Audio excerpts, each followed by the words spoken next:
Even though cancer is the leading cause of death due to disease in children, as a nation, we're really not treating it like a crisis. Less than 3% of all funding, federal funding given for cancer research goes to solving cancers which affect children. These pediatric cancers are different from adult cancers. We need the support of foundations like CURE to bridge us to those bigger dollars from the extramural funding, and that's exactly what CURE has done for a lot of us here. They drive to support research that is going to eventually have an impact on patients' lives. That is one of their #1 goals. And their support allows us to do those really high impact but may not be supported right away projects that will give us that preliminary data to say, hey, look guys, I've got something very interesting here and I've got the data to support it.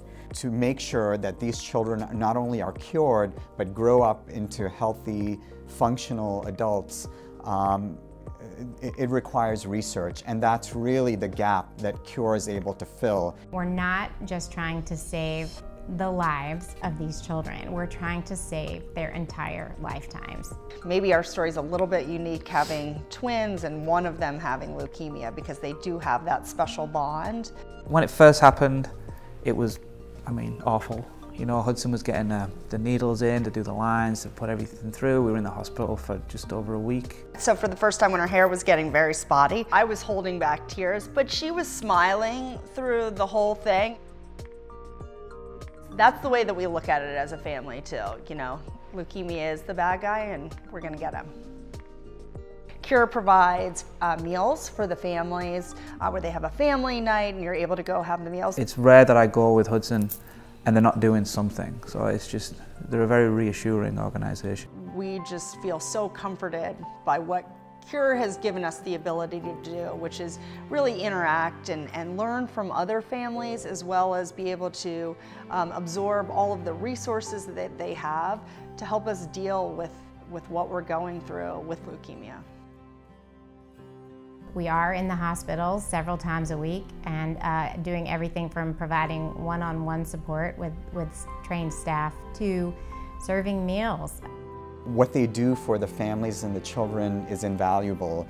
I think they really give the families and these children hope.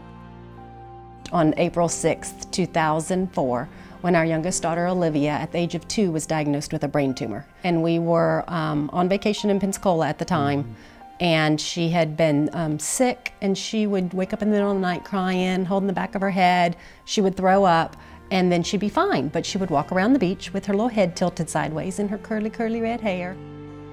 Olivia had her second surgery in June of 2008.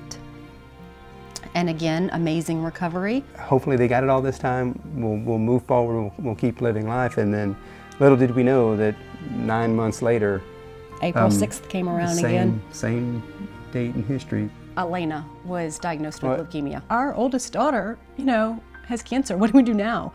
And it's that complete unknown world, and really, what do you do next? It did get to the point where, your child's asking you, am I gonna die? I don't want to die.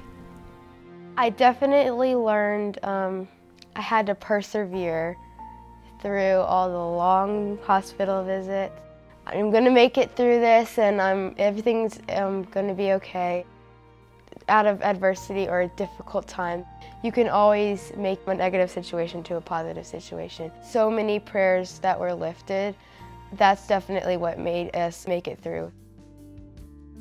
I think disbelief sets in a little, like, what do you mean there's nothing else that can be done and you want to do something? CURE is the organization that is focused on childhood cancer, and it needs your support.